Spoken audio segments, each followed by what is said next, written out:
So good evening, everyone, and you're very welcome to Santa Rita, 120 Dublin Stories. My name is Trevor White, and I am the director of the Little Museum of Dublin. I am deputising for my colleague, Sarah Costigan, this evening, and I have the privilege of hosting this webinar with you and this wine tasting. And we have two fantastic guests this evening. Joining us from Spain is Carlos Delgado, who is the export director of Cvne Wines. Hello, Carlos. Hi, Trevor. You're very welcome. Can you hear us loud and clear, Carlos? Loud and clear. All good over here. Good. And joining us all the way from Sandymount, Dublin, is my colleague, indeed my chairman of the Little Museum, Brody Sweeney. Good evening, Brody. Hi there, Trevor, and good evening, Carlos. Good to be here. Good evening, Brody. I think that I should just warn you, incidentally, before we start, that my wife has alerted me to the fact that two small children could break into this room at any point in the next hour. If that happens, I propose to repair to a very small room next door and finish this bottle of wine on my own. So apologies in advance if that does happen. But Carlos, maybe you begin by telling us a little bit about your own background and indeed about Cvne, please. Sure. Well, Trevor, my background is quite strange, no? Because I've been working for Cvne now for 6 years now, and I grew up in Jerez in South Spain, in Sherry. And basically, I grew up between vineyards, vines, and wine, and barrels. I always say that probably my mom gave me a bit of sherry probably too soon, and that's what I'm doing here.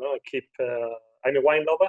I have a technical background, and everything comes from home. My mom is a sherry winemaker, so I haven't worked in any other trade. I only know the wine trade, and I'm an agricultural engineer. And I'm very technical background, but looking into sales, which with a wine-loving background.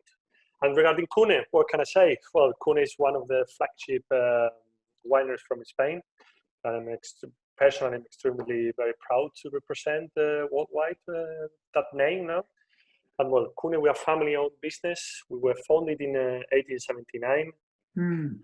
We are one of the pioneers, of the founders of the Dio Rioja, and we're very proud to say that not only family business. You have family business all around the place, but we've been just 140 odd years since our foundation, and we still run by the same family. So we are run by the 5th generation now, and it's only 2 wineries now in Rioja that I can say that we are over 100 years old, and we still run by the same family. One is a friends from Lopez Heredia, from Viña Tondonia, that actually is quite fun because we wineries, we share the wall, no? So we share a wall as cellars. We have a window now, so we can hear them. So it's only the two of us, no? It's over 100 years old, run by the same family. And well, it's extremely interesting nowadays. What's Cvne, what is going on now? There's many other projects. People think about Cvne and say, oh, Cvne is Cvne Crianza, no? Cvne Rioja. But it is much more coming now. Now we have projects in Ribera del Duero, we have projects in Cava, we have projects in Valdeorras in Galicia. So it's we're getting bigger, and the family is growing. Great. And maybe tell us a little bit about the wine we're going to drink this evening, Carlos. Well, the wine we're going to drink today, it's Cvne Crianza. Yeah. Okay, when we speak about Cvne Crianza, yeah, it's a flagship wine, no? Cvne Crianza in Spain. I'm sure plenty of people who's listening to us come on holidays to Spain, and we're very proud that we can say that Cvne Crianza is market leader at the moment in Spain by Nielsen. So, and then in export, we're doing an extremely good job. And Cvne Crianza is a wine that I will say is the perfect in terms of our culture. No? The Spaniards, what is our living? No? We eat when we go out with friends. We eat with tapas. So when I go out with friends, it's 4, 5, or 6, whatever, how many of us, and we order several tapas. And you don't order a glass of wine for each tapas, no? So you have to order a glass of wine or a bottle of wine to share with your friends. And normally it's a crianza, no? And for us, it would be Cvne Crianza, and Cvne Crianza has that capacity, no, to match different kind of food, no? So I think that is it's a very good point, no? Why should we drink Cvne Crianza? And for me, it's versatile. How the wine is so versatile to match different kind of food, very approachable. And we like to make wines in Cvne, Trevor, that they are ready to drink. What we don't want is, look, buy a Cvne wine and drink it in 10 years. No, we've done that for you. So we have very big cellars where we do bottle aging. We do 2 types of aging. All our wines, all our red wines, age in barrels, of course, minimum 12 months, like this Crianza that we're drinking. And then all our bottles are aged. All our wines, are aged in bottle before we release to the market. So our wines, when we hit the market, not only our Crianza, that we're going to be mainly speaking today, our Reservas, our Grand Reservas, already been aged in our cellars, so the wines are ready to be drunk. Can they age? Of course they can age, but they are ready to be drunk, and especially this Crianza is to drink, easy drinking, and have a good fun around the bottle of wine. Okay, great, thank you. Can I just ask a question, just for Carlos, just looking in? I wonder, do people know how Cvne is spelled? Have you got a bottle with you that you could show us, or just tell us Sorry, I forgot the bottle. But Unbelievable. yeah, I have to apologize that. Because I forgot the bottle. How is it spelled? It's spelled Cvne. Okay, with a V. So actually, because our mother name is Compañía Vinícola del Norte de España, so it means wine company from North Spain. And that's it, Cvne. But how you see it on the label is with a U, Cune. Yeah. Okay, and that from 1879 on the first label, actually, the family, when they send it to the printer, they send it with a V. But the printer made the decision himself, and he said, well, what these guys are doing? Cvne? No one can pronounce that. This has to be U. So it was the printer who made the decision by himself, and he's changed the V for U, so we have the brand Cvne. So and the Cvne is a mother company, and then we have different brands like Cvne, Viña Real, we have Imperial, and Contino. No? So we have different, but Cvne is a mother, and Cvne is a key brand, no? That we have. Well, thank you for clearing that up for us. No problem. I did have a suspicion that Brody would take over the presenting of this evening. I just didn't think it would happen so quickly. Brody, over to you. Of course, I have to be very deferential to you because you're my boss, but I will try to keep our viewers awake as well. And also viewers, I might add that if you have any questions for either of our guests, please don't hesitate to ask them you can send in notes and ask a question. We'd be very happy to share those questions, either about the wine or indeed about Brody's stories. So his very storied career in business. You're one of the most successful entrepreneurs of your generation. in this city. And but you're speaking career, about somebody else here, because that's certainly not how my wife would describe me. Excuse me, you're certainly one of the most colourful entrepreneurs of your generation, and it erstwhile success. I think it's fair to say that you have been very successful. But your career started on a curious note. I remember once you told me about a tree cutting job you had. Yeah, that was yeah.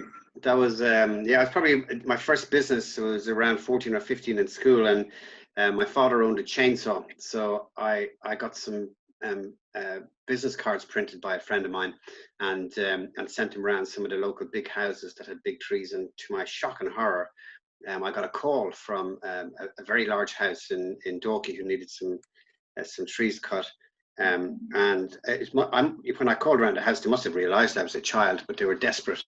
And so we got a job cutting down trees on the Vico Road in Killiney, and I didn't really know what I was doing.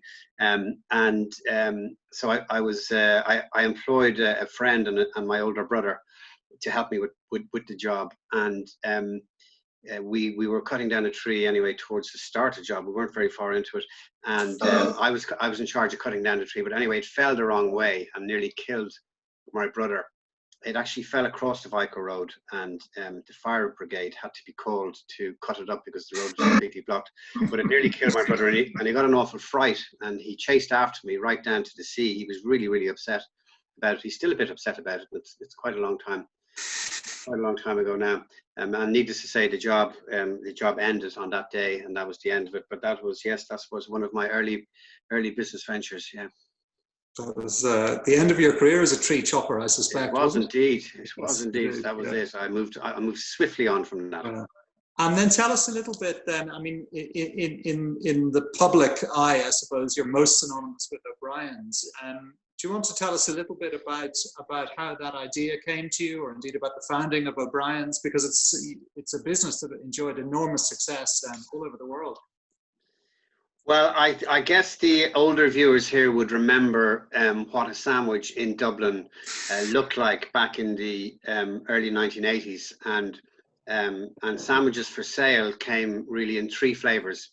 There was ham, there was cheese, and if you were really adventurous, you could have the ham and cheese together. And that was what the sandwich business looked like. And I thought there might be a different business in it, and so I set up a business called O'Brien's. The name came out of, it was the most common Irish surname.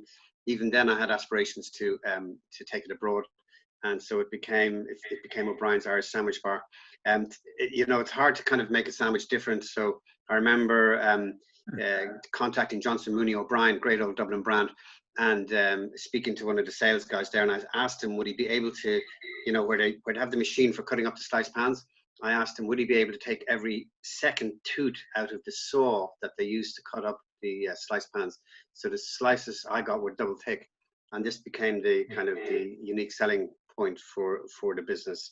And so we started out doing these double thick bread sandwiches, and the business quickly mushroomed into 350 outlets in 16 countries around the world, employing about 3,500 people. So it was a super business and great fun, and I thoroughly enjoyed it. And it was based on a humble Johnson Mooney and O'Brien double thick sliced bread was as the kind of key selling point at the start. That's an extraordinary story. Thank you very much for that, Carlos. Maybe you tell us a little bit about Rioja. What are we supposed to be looking for in a Rioja?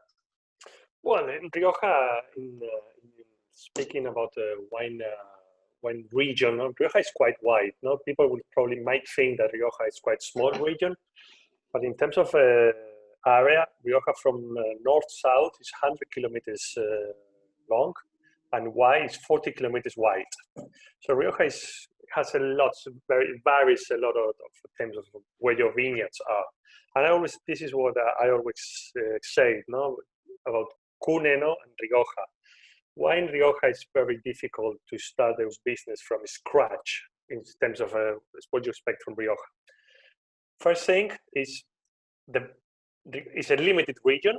Okay, this is not the region that you can expand and plant vines wherever you want.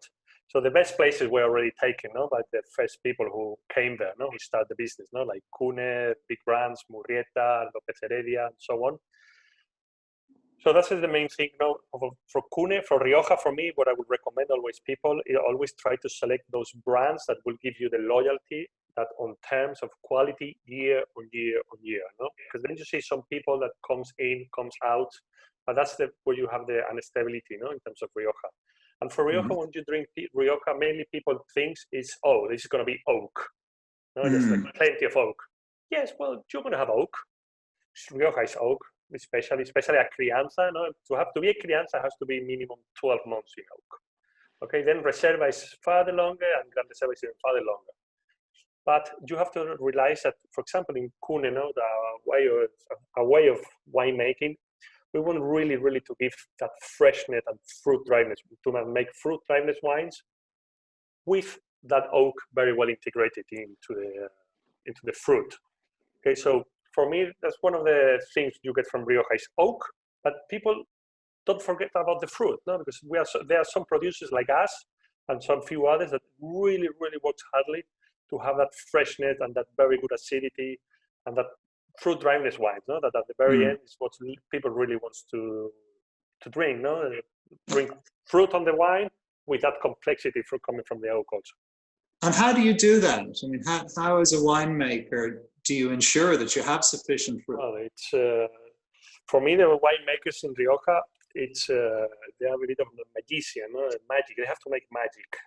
Cvne Crianza, for example, no, it's a large volume wine. It's #1 brand in Spain, and it's growing a lot in Ireland, also doing a great job in the Irish market. So this wine we have to make the same wine with different grapes. Why I'm saying different grapes? Because every harvest is different. With Reserva and Gran Reserva, for example, you are allowed to represent the vintage style. But with the Crianza, the human like us, like the three of us that we are here having a chat, we cannot be able to taste a wine from 2015 to 2016 and see the difference. We can't. And that's what the winemaker does magic. Rioja is a lot about blending. Okay, we always have a grape, main grape is Tempranillo. Of course. So say that name again, please. Tempranillo. Tempranillo, of course. The Tempranillo is the main grape from Rioja, but it's always, it's almost always blended with Garnacha, with Mazuelo, and Graciano. With Garnacha and Mazuelo. Yeah, right, because we had a question. The lady asked, in fact, what the main grapes are. In fact, so yeah, those are the main grapes of red grapes, and so the winemakers, they have to produce the same wine. Us, we cannot be able to see the difference between vintages with different raw material, no? Because especially nowadays, no? Because we have this climate change, and I would always recommend people when they come and visit wineries, visit Rioja, or even at home, no? Try to do some blending. You will see how when you do blends on wines, when you put 10% of this or 5% of that in a blend, it's amazing how a wine can change. Okay, thank you. Can I ask Carlos a question? I'm curious for somebody like you, like a wine blender or an expert. How do you stay objective when you're tasting a wine? Surely, if you're drinking it all day, it kind of blends into itself. And how do you stand back and say, actually, that's not great, or it needs something added? Or well, thank you very much for your question, Brody. And I have to say to everyone, this is not a prepared question, and I'm really thanking you this question. Because, as I said, I have a technical background. No? I'm responsible for sales, but I have a technical background. And one of the things that I really love of this world is to spend time with winemakers. And in Cvne, all our winemakers, we have a head winemaker, Maria Larrea. Okay, she's a head winemaker for the whole group. And then each winery has its own, like we can say, local winemakers. No, all of them reporting to Maria. And all our winemakers, all of them taste blind. They don't know what they taste. So you have to make a final decision, taking the same decision several times, completely blind. And that's how you are going to guarantee your customers and your brand and the loyalty to have the same quality standard product in the bottle of wine. And I'm saying this, and he said, "Oh well, they taste it blind. They do 2 or 3 tastings." No, they do thousands of tastings. Thousands of tastings. It's amazing the amount of the capacity the team has to do all these tastings. And I can promise from here that 100% blind. They don't know what they're tasting. And at the So, same Carlos, time, so when you're doing that, have you ever made a really bad mistake? You know, tasting it blind. Well, I can tell you those very good stories. Very good stories on this. Because then we are human. No? We are human, and even sometimes winemaker can criticize a wine, and then you pull out, and it's your wine, and it's like, oh my gosh, no, it doesn't happen very often, because at the end, the winemakers. I can tell you a story, for example, from my mom. She's a sherry winemaker, and I remember we went to a restaurant, and we asked for a brand, for a sherry brand that my mom used to make, and the barman bring a glass of sherry, and my mom she put the nose in, and she said, "Sorry, I didn't ask for this. I asked for this brand." So the barman came twice. My mom put her nose inside again and said, "Sorry, I asked for this brand." Third time the owner came, "Sorry, we don't have that brand." But I said, "Well, I'm the winemaker." I said, "Look, the first wine you poured me was this brand. Second brand was that brand, and I was looking for this brand." And we stand up and we left. So that's how a winemaker can go. So completely blind, go to the brand of the wine that she was tasting. So that's how impressive sometimes these guys are. That's lovely. Carlos, I'm drinking to you. Salut. Thank you very much. And sorry, I apologize for that, because I came to my mom's place, because I have 2 boys also, but too young, and I wouldn't. They will be running all the time around me, so that's why I ran away, and sadly I forgot the wine at home. That's quite all right. Brody, I'd like to move on, if we may, just to your latest business venture, because I think, again, it'll be of interest to people. Camile Thai, which is another hugely successful business that you've built really from nothing in, I think it's 8 years, is it 7 or 8 years you launched it? Yeah, a little longer, yeah. What are I suppose, the obvious similarities and the differences then between it and O'Brien's? Because you must have taken a huge amount of the learnings from O'Brien's. Yeah, it's going about 10 years now. We've got 35 restaurants between Ireland and London, and the big difference is it's an evening dinner business as opposed to O'Brien's, which was a daytime business.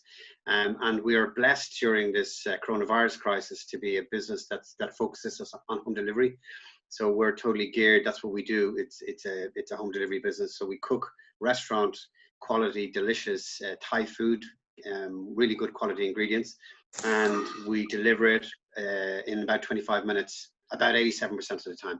And so the business for us during this crisis, which has decimated the restaurant industry and decimated a lot of my colleagues, and I'm really quite upset about it, because a lot of people have spent years and years and years building up a business, and through no fault of their own find themselves in a situation where their businesses aren't viable, and they have to look at making really difficult decisions with closing them down or laying off staff who've been with them for years. I'm sure this is exactly the same in Spain, Carlos.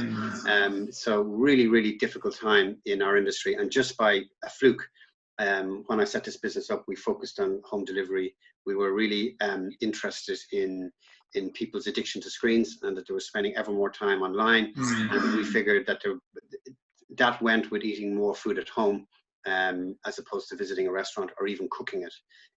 So people are just spending, of all ages. I'm sure all the people looking in on this tonight know exactly what I'm talking about. And so we've set up a business kind of to respond to that reality. And we found ourselves in a good place with it. But it's strange. We have a small chain in London, which is we're selling Thai food to Londoners, mostly staffed by Indians from an Irish-owned company. It's kind of a bit crazy. All the nationalities all mixed up. Why we would have an expertise selling Thai food is a bit of a mystery. But it's great. It's great fun. We're having a really good time with it. It's been growing strongly in the last few years, and it is a brand we've kind of built around health and wellness and around sustainability. So, for example, we were the first in the market in Europe to go with fully compostable with our packaging for kind of home delivered food. We've been calorie counting our menu for years, and we've got a big vegan section. If you're celiac or you're gluten-free, we can take care of that. And we found that, kind of making that our kind of selling proposition, people have responded really well to that, and we've been able to build a nice brand and a lot of loyal custom on the back of it. Yeah, and there's a comment in from Hilary Ray to say that she's looking forward to returning to your restaurants when they reopen, and also thanks you for being able to stay, to be able to do the home deliveries during the pandemic. And then another observation from somebody who's watching us this evening, just in relation to the pandemic as well, is how do you think that it's going to change your businesses in the long term, this virus? I suppose maybe I'd start with you, Carlos, and then come to you, Brody, if I may. Well, from my business, actually it was Brody was saying, the on-trade restaurants are receiving the hit like drastically, and for us, especially in Spain, this is where we have lots of colleagues selling wine in the on-trade, and but for me, I think this will come back. This is a bad dream we are all having, and this has to come back. It's I don't see. I'm a very positive person on my side, and I don't see this is going to last for too long. So hopefully everything will come back.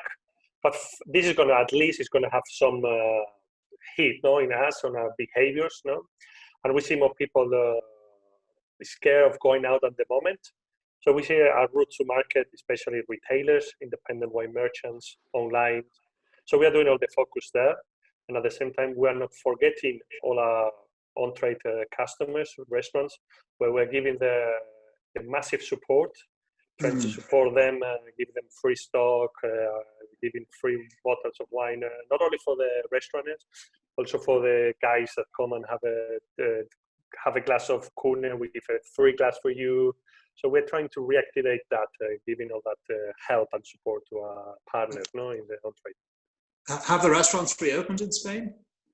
Well, it's coming. It's coming. Yes, it's coming. Not 100%, but it's coming. It's coming, and hopefully will come faster. But actually, from our side, we are very touristic destination. Of course. So we really need this to become back, because I always say people things to say, Carlos, what is going to happen? It's like, well, if we knew it, we would be multi-millionaire. But for me, I think the hit is going to come now, September, October, November, when reality comes to everyone. But I think we all need to work harder and do our best. Be very loyal with our customers, support them, and find the best route to market to our products. And that's what we're doing. We're working very hard. And actually, I remember when all this started, and I came to the quarantine here to this house where I'm now with my mom. And I was working 14, 15, 16 hours to try to help everyone to find the right route to the market. And I think this will come back. And I want to make a very quick comment about what Brody said about the vegans and all this ecological thing. What we're doing now, Cvne Crianza is suitable for vegans now. So all package recycled cardboard. And now we're just going to launch in a Cvne organic Rioja also in a few weeks' time. Fantastic. So this is a way that we all, as companies, we think we should be heading on top. And I see this is going to be the right trend, for the coming years. Brilliant. Sustainability, a big theme for yourself as well, of course, Brody. How do you see this pandemic changing things long term? Well, let me just go back to Hilary, who made the lovely comment, and indeed anyone who's looking in this evening who's a customer of Camile, in business you never lose an opportunity to say thank you for the business, and so I'll take this opportunity. As Jose Mourinho says, you are the special ones. And so just to take the opportunity to say thank you guys who are looking in for your business. We really, really do appreciate it. And we do work hard to try and do a good job for you. I think it's kind of an interesting analogy with restaurants is like video. When video came out, everybody thought it would kill cinema. And what it doesn't recognize is that people like to go out and they like to hang out together with their friends, and they like the conviviality of drinking a beautiful glass of Cvne and hanging out in a restaurant. And so I think Carlos is right. It's going to come back in a big way. What we would maybe have a slightly different view is that we kind of look at our business. There's two types of kind of eating occasion. One is what we call a treat eat. So it tends to be weekend based, and it's the birthday party, or I'm worth it, or it's the couple out together having a nice time with their friends. And that's definitely going to come back, and going to come back in a big way. But the earlier part of the week, what we would call the more functional eat, where I'm hungry, I don't want to eat rubbish, so I'm going to go to a nice restaurant, have a glass of wine and something to eat. We think that is not going to come back as quickly, and people have got, and I'm generalizing here because of course it's not going to stop entirely, but increasingly people, I think, will eat that early part of the meal week at home, where they can interact with the screen, which is unfortunate, and that bit is going to come back slower if it comes back at all in a kind of meaningful way. So the business, I think, will become more polarized around the weekends. So you really need to do big business at the weekend to make up for the fact that your early part of the week is going to be quieter than it has been. We noticed during the pandemic that our early part of the week is under indexing and our weekends are over indexing. And we think the reason for that is that Camile is a business that's founded on the idea that people are kind of time poor.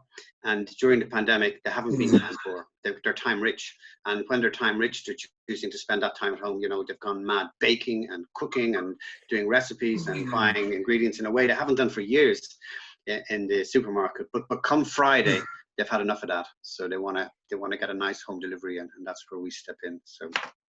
So I think it will come back, as Carlos says, but I think we feel it'll be more polarized. So the weekends will be stronger, but the early parts of the week will be weaker. That's fascinating. Yeah, I've actually put on the COVID stone myself as a result of this lockdown, having eaten very well. Mind you, I have to say we've eaten very well from Camile as well. Delighted to say it's well, it is extraordinary, because I think with our busy lives, a lot of us, like I would be a person who really has 2 meals a day mostly, but now with working from home, there's 3 meals a day, and the evening meal has become like the highlight of the day, and there's great effort, and it's beautiful. It's a beautiful thing. There's great effort being put into preparing it and enjoying it in a way we haven't done for years, where we're breaking bread together and eating delicious food we've cooked ourselves, and so that's been one of the great benefits. But you're absolutely right. I think the entire population is looking at their COVID stone or their kilo, half kilo, hopefully not a whole kilo. Or sorry, a kilo is of course 2.2 pounds. So no, you're 4 kilos. But people are. I mean, it's a beautiful thing that we're all eating and breaking bread together more, and hopefully enjoying a nice glass of Cvne with it. But there's a price to be paid for it, which is what I think you're saying. Indeed. Carlos, you don't look like you put on any weight during the pandemic. You're still very slim. Well, I'm very happy that I haven't, because I've been, I was actually preparing myself for an Ironman. So everything this has taught me of the training. So, but what I did a lot of cycling. For a marathon? Marathon is 4 kilometers swimming and 180 kilometers cycling. So I was preparing. Oh my goodness! Preparing that, yes. But I've done a lot of cycling on the back door you see behind me through the pandemic times. But well, I can say that I've been living here with Mom, the wine lover. We drank a lot of good wine. We drank. We look at each other and say, you know what? Now is the time. I had a lot of good old vintages there. So we say, look, Mom, now is the time. So we drank plenty of them. My wife has gone mad with the exercise. She's doing like 4 or 5 classes a day, and she hasn't put on any weight either. But anytime I say to her, I think we're eating too much, she just says, and she's like a reformed smoker. She just says, you need to do more exercise. You know, somebody who's doing 5 different exercises a day, like you really don't want to live with them. It's very uncomfortable. It's one of the downsides of the pandemic. So I'm hoping to bring her back to something like 1 or 2 classes a day as the lockdown lifts. Take life a little easier. Indeed.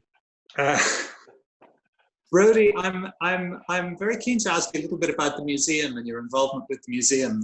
And just because you're speaking to me, you don't have to be nice about the museum. You can be very rude about it if you wish. But you might just tell our viewers and tell Carlos a little bit about how you got roped into becoming our chairman, and a little bit about your role as our chair. Well, as you know, Trevor, you asked 11 other people before me to become the chairman, and they all said no, and I was the 12th, and so I got the job. And it's not paid; it's a voluntary position, and it's a job I absolutely love. So I am a proud Dubliner.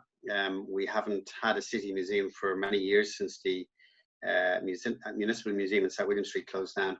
And I love being involved in new things and starting and things that are starting up.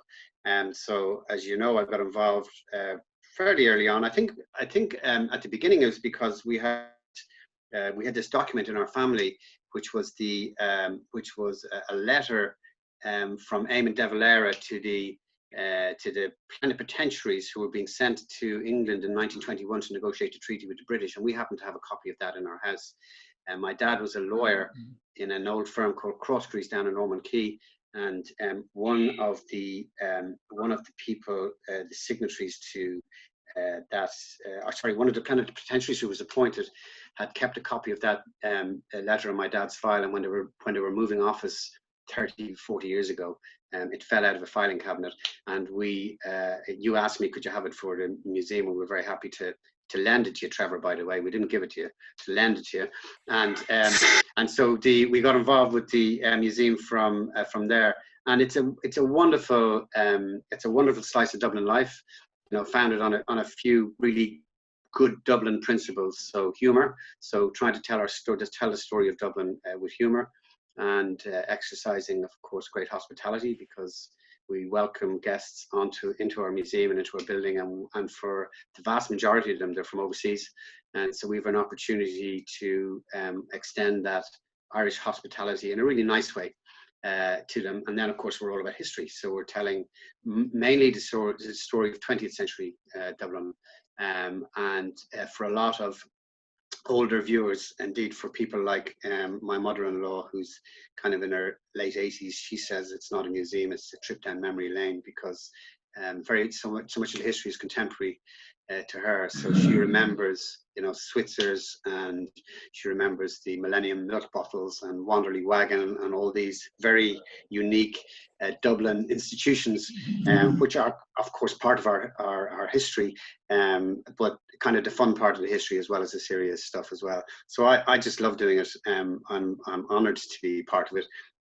I love being part of something that's done really well, and I hate saying something nice about you, Trevor, in front of everyone, but you do this really well, and so I kind of bask in the reflected glow of it, and try to contribute where we can. I guess I'm coming at it from a business background, so one of the things I'd be really proud about is that it kind of it's fully kind of standalone. It doesn't really get state support, so it pays its way, and that's a great thing to do. It's really smart, and really well. It's a great effort put into design and the visitor experience. I love the fact that we train our guides to be actors. We train them to do a performance. So if you're doing a tour in the museum, they're likely to break into song or to recite a poem. But it's about we have this opportunity to welcome people to Dublin and to give them the best of what we do. So humor, hospitality, and of course we're about history as well. Oh, that's very nice of you, Brody. Thank you. There's a well, comment. Thank you for sending me the script. There's a comment. Somebody had asked a moment ago whether anybody remembers the artifacts that you're talking about, and I see Adele Fitzpatrick came back immediately. Unfortunately, she remembers all of them, and there is indeed something quite strange and wonderful about finding yourself in a museum. I suppose it's a great privilege for us to be able to enable people really to take ownership of their own story in the museum, which we really look forward to doing. Incidentally, in case you haven't heard, anybody watching, we are reopening on the 29th of June. Very much looking forward to that. It's opening with a great sigh of relief because, of course, we've been closed since the 12th of March, like everything else. Carlos, just in closing, I just wonder whether you might offer just some reflections on the role of wine, just more broadly, in your life and in the lives of Spaniards. I'm just interested, because we think of, in Ireland, wine is something that's become hugely fashionable in the last 10 or 15 years. But frankly, it wasn't a big part of our culture until then. You must see this, of course, in your export sales. Presumably they're going up here. I hope they are going up here in Ireland. But just tell me a little bit about wine in the context of Spanish culture, please. Yeah, that's one of the things that I think in not only Spanish people, I think worldwide, some people, the wine is growing in certain countries, especially third countries, they are getting into it, like Asia, even China, are drinking more wine. But always what I say to people, because when I go out, is Carlos, you choose the wine. Carlos, you choose the wine. And I always say to my friends, well, be ready to pay for it because I like wine, and I know what I'm drinking, and I like to taste different things and so on. So now they don't allow me to order more wine. Everyone orders a house wine. But no, what I say to them, look, when you go out there, you open a bottle of wine, go and enjoy the wine. You don't have to be an expert to drink wine. Sometimes we make the mistake in the wine consumption. It's like you start to smell the wine, this wine, it has a bit of that, it's not bad. Oh, come on, open a bottle of wine, pour the wine in the glass and drink it and enjoy it. Do you see anyone doing that with the beer? General public, just give me a beer, give me a pint, they drink the pints. Give me a bottle of wine, give me a glass of wine and enjoy the wine. So I think sometimes it's our fault that we want to make it too technical, too glamorous, which it is in some way, But at the end, I say, look, wine is something to enjoy and to drink as a drink, as normal. So I think we all we need to get the younger people drinking wine. I remember when I was 20 years old, studying in university. I actually have a story when I did my last year of uni down south in Ireland, in Tralee. Oh, did you? Yeah, I did down there, studied there, played a lot of rugby and drink a lot of Guinness. And drank a lot of Guinness those days also. And I remember I went to a pub with my friends and Guinness, and I said, can I have a glass of red wine? Everyone looked at me and like, what are you doing? This guy was 22 years old drinking wine. So I put my nose and went to taste the wine.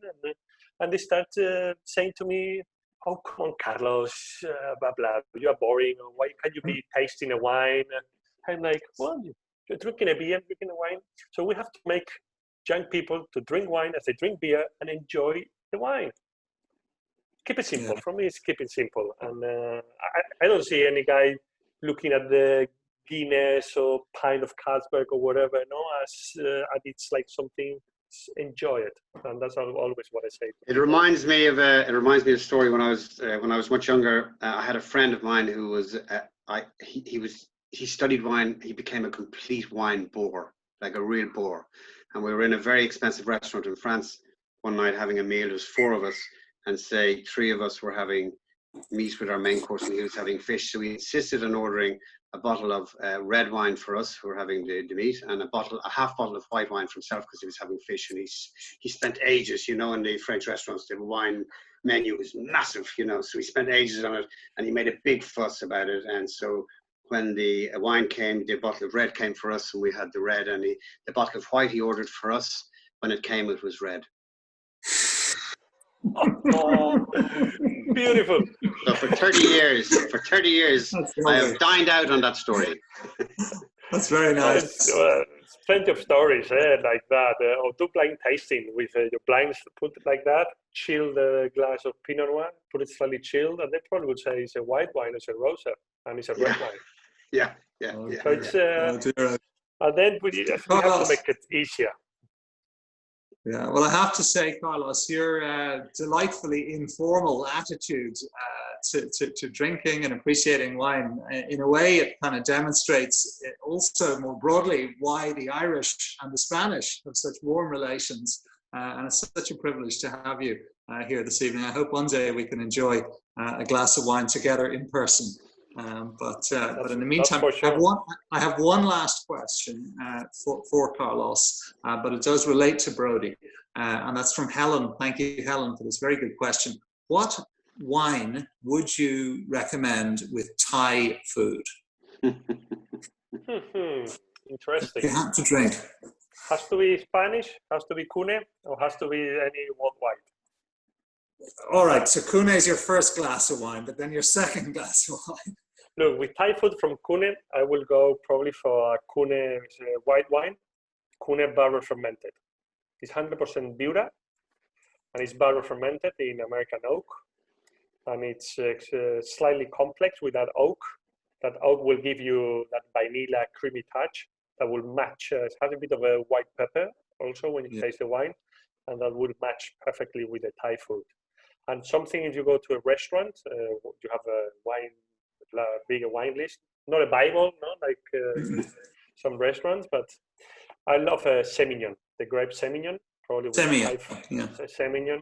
It will be also one of my recommendations with Thai food. An Australian Semillon will be beautiful. Great. Made a note of that. Okay. I've seen you. I dare say you gentlemen might do some business together after this call. Who knows? You never know. You never know. Exactly, yeah.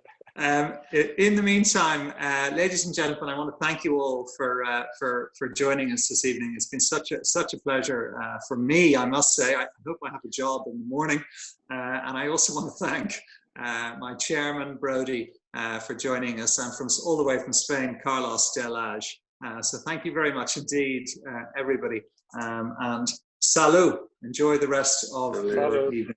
Isn't Carlos lovely? Wouldn't you just take him home with you? Nice to meet you. Likewise, Brody, I owe you a visit to the museum in Dublin. We'd love to see you. We'd love to see you. We'd love to see you. Indeed. All the best. Thank you. Take care. Bye-bye.